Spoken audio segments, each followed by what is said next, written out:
আজকে ফলহারানি অমাবস্যায় পুজো দিয়েছিলাম। এটা হচ্ছে ভোগ। ভোগে দিয়েছে হচ্ছে ভাজা, পোলাও দিয়েছে, বাসন্তী পোলাও, আলুর দম,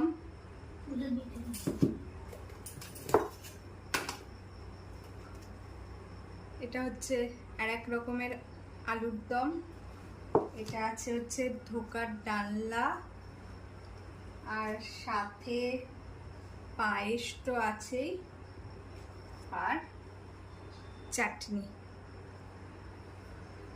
এবার ভোগটা খেয়ে বলবো কেমন লাগছে। আর এটা হচ্ছে ভোগটা।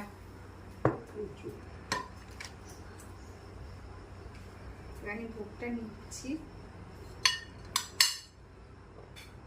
টেস্ট করে বলবো কেমন লাগছে। ঠাকুরের ভোগ তো সবসময় ভালো হবেই, ওটাই জানা কথা। খেয়ে দেখি কেমন আছে।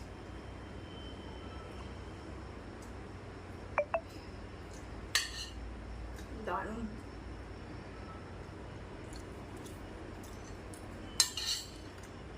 ঠাকুরের এই খিচুড়ি আর পোলাও ভোগটা আমার তো দারুণ লাগে। খিচুড়ির থেকে পোলাও ভোগটা আমার বেশি ভালো লাগে।